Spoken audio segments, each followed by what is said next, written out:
Assalamualaikum warahmatullahi wabarakatuh. Perkenalkan, kami dari kelompok 6 yang membahas integritas Islam Sains dalam membangun peradaban. Kelompok kami terdiri dari 9 anggota, yaitu yang pertama adalah Korin Ayustina Raihana dengan NIM 22320158. Lalu ada Muhammad Ridullah Hafid dengan NIM 22320160. Lalu ada saya sendiri, Hisyam Udin Maulana dengan NIM 22320164. Lalu ada Muhammad Hudalina Saad Maja R dengan NIM 22525009. Lalu ada Aji Nur Seto dengan NIM 22525015. Lalu ada Arkan Arrahan Koruba dengan NIM 22525023. Lalu ada Gia Aprilia Ningsih dengan NIM 23521046. Lalu ada Azizah dengan NIM 23521054. Lalu yang terakhir ada Dani Setia Saputra dengan NIM 23525087. Baik, mari kita langsung saja memulai pembahasan yang akan kami bahas. Latar belakang integrasi Islam Sains dalam membangun peradaban. Sejarah Islam mencatat kontribusi besar dalam intelektual, budaya, dan teknologi yang menjadi dasar perkembangan dunia modern. Dua aspek utama yang dibahas adalah integrasi Islam dan Sains, serta warisan peradaban tangible dan intangible. Integrasi Islam dan Sains terlihat sejak ayat pertama yang diturunkan pada surat Al-Alaq ayat 1-5, yang menekankan pentingnya ilmu. Pada zaman keemasan, yaitu abad ke-8 hingga 13, ilmuwan muslim seperti Al-Khwarizmi, Ibnu Sina, dan Ibnu Haytham menggabungkan ilmu agama dan sekuler, yang mana menghasilkan banyak penemuan penting. Lembaga seperti Baitul Hikmah memadukan tradisi Yunani, Persia, dan India dengan ajaran Islam. Warisan tangible seperti arsitektur megah, seperti Masjid Al-Haram, dan sistem teknologi seperti irigasi. Sedangkan warisan intangible itu mencakup nilai sosial, tradisi intelektual, dan seni. Pemahaman ini menjadi inspirasi untuk mengintegrasikan ilmu pengetahuan dengan nilai spiritual guna membangun peradaban yang berkelanjutan. Pengertian integrasi Islam dan Sains dalam sejarah Islam. Integrasi Islam ilmiah mengacu pada upaya menyelaraskan prinsip-prinsip ajaran Islam dengan kemajuan ilmu pengetahuan. Dalam pandangan ini, ilmu pengetahuan tidak dipandang terpisah dari ajaran agama, namun sebagai bagian integrasi dari kehendak Tuhan.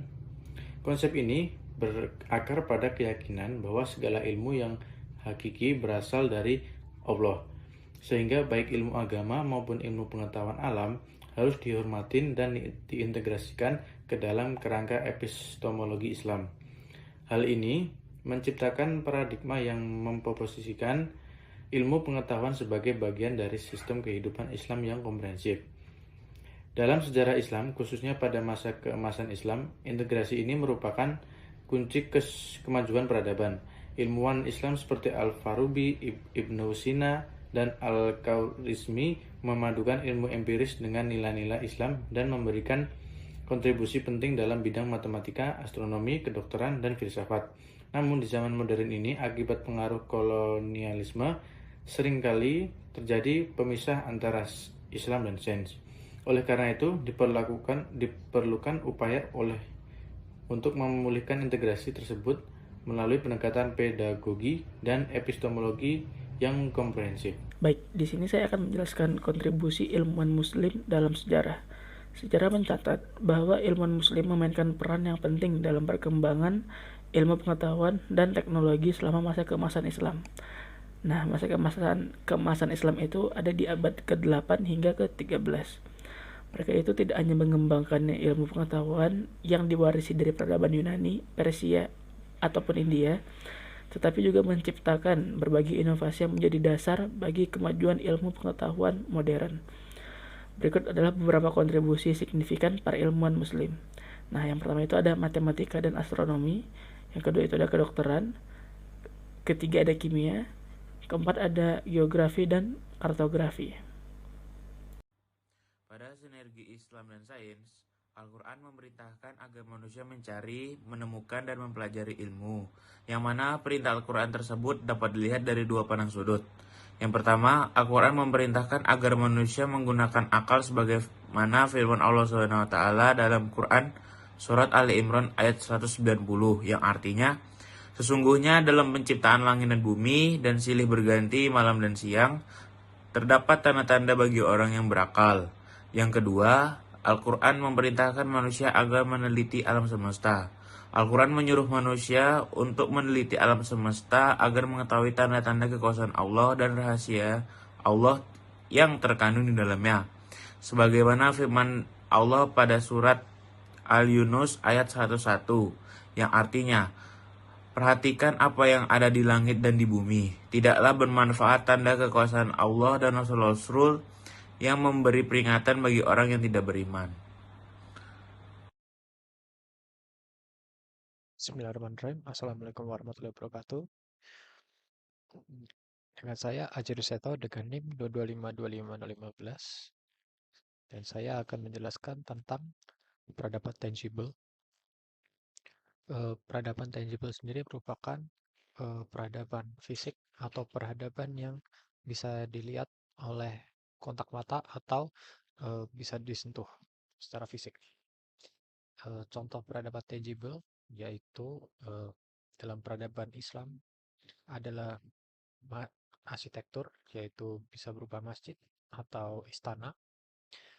Lalu dalam pendidikan bisa berupa perpustakaan atau ilmu pengetahuan, dan para ilmuwan terkenal seperti Al-Khawarizmi atau Ibnu Sina, dan karya seni misalnya seperti kaligrafi atau corakan terhadap pada bangunan. Sekian, terima kasih. Oke, untuk selanjutnya adalah contoh peradaban tangible fisik. Yaitu di Indonesia, peradaban tangible mencakup berbagai warisan sejarah, bukan dalam bentuk arsitektur, seni rupa, alat-alat, serta berbagai struktur atau peninggalan arkeologi lainnya. Contohnya adalah Candi Borobudur, lalu ada Lutik Gunung Padang, setelah itu adalah Benteng Fort Kasar. Bismillahirrahmanirrahim. Assalamualaikum warahmatullahi wabarakatuh. Perkenalkan, nama saya Denis Saputra dengan NIM 23525-087. Pada kali ini saya akan menjelaskan pengertian dari peradaban intangible. Peradaban intangible atau tidak berwujud merujuk pada aspek budaya atau peradaban yang tidak memiliki bentuk fisik, tetapi memiliki nilai penting dalam membentuk identitas suatu kelompok atau bangsa. Istilah ini sering digunakan dalam studi budaya untuk membedakan antara warisan budaya yang berwujud seperti monumen dan bangunan, dan yang tidak berwujud seperti tradisi, nilai, dan praktik sosial. Peradaban intangible mencakup berbagai elemen seperti bahasa, adat istiadat, kepercayaan, seni, ritual, dan pengetahuan tradisional yang diwariskan dari generasi ke generasi. Di Indonesia sendiri, peradaban intangible dianggap sebagai bagian penting dari warisan budaya yang harus dilestarikan. Sekian penjelasan mengenai pengertian dari peradaban intangible. Wabillahi taufiq wal hidayah. Wassalamualaikum warahmatullahi wabarakatuh. Contoh peradaban intangible atau non-fisik seperti upacara adat. Nah, upacara adat itu contohnya upacara ngaben yang di Bali. Nah, upacara ngaben itu merupakan ritual pembakaran jenazah yang dilakukan untuk menghormati leluhur dan diyakini dapat membawa roh ke alam selanjutnya. Serta ada upacara sakaten dari Yogyakarta, lalu ada Maulid Nabi untuk peringatan kelahiran Nabi Muhammad SAW. Lalu ada seni pertunjukan seperti tari-tarian. Nah, contohnya seperti tari saman dari Aceh, tari kecak dari Bali, wayang kulit dari Jawa juga merupakan bentuk warisan budaya tidak berwujud. Lalu Ada bahasa dan sastra lisan. Bahasa-bahasa daerah Indonesia seperti bahasa Jawa, Sunda, Bugis, dan lainnya merupakan bagian dari peradaban intangible karena mengandung kosakata, idiom, serta nilai-nilai budaya khas masing-masing daerah. Sastra lisan seperti pantun, gurindam, dan tambang. Nah, lalu ada pengetahuan tradisional dan praktek sosial. Pengetahuan tentang pengobatan tradisional seperti penggunaan ramuan herbal yang diwariskan secara turun-temurun oleh masyarakat adat Indonesia merupakan contoh lain dari peradaban intangible. Selanjutnya ada praktek sosial lainnya seperti gotong royong, mencerminkan nilai kebersamaan dan solidaritas yang kuat dalam masyarakat Indonesia. Jadi kesimpulan yang bisa kita ambil dari materi ini itu adalah integrasi Islam dan sains berperan penting dalam peradaban Islam sejak masa keemasan, di mana ilmuwan Muslim memadukan ilmu agama dan pengetahuan alam untuk memajukan ilmu pengetahuan. Contohnya seperti ilmuwan Al-Hawarizmi, Ibnu Sina, dan Jabir bin Hayyan menunjukkan kontribusi yang signifikan dalam berbagai bidang seperti matematika, kedokteran, dan kimia. Sinergi antara Islam dan sains tercermin dalam Al-Quran yang mendorong manusia untuk mencari ilmu dan mengamati alam semesta sebagai wujud tanda kebesaran Allah. Namun integrasi ini mulai memudar pada era modern karena pengaruh kolonialisme dan sekulerisme. Di era globalisasi, pentingnya membangun peradaban Islam modern melalui integrasi ilmu dan teknologi syariah, pendidikan Islam yang inklusif, dan penguatan identitas budaya Islam. Selain itu, penggunaan teknologi dapat memperluas akses pendidikan dan kesehatan di kalangan umat Islam. Untuk memperkuat integrasi Islam dan sains, solusinya seperti pengembangan kurikulum berbasis integrasi, pemanfaatan teknologi digital, dan kolaborasi antar negara muslim dapat diterapkan. Hal ini diharapkan dapat membangun peradaban Islam yang seimbang dan progresif sesuai dengan prinsip Islam dan kemajuan ilmu pengetahuan. Sekian dari saya. Sekian dari kelompok kami. Terima kasih. Wassalamualaikum warahmatullahi wabarakatuh.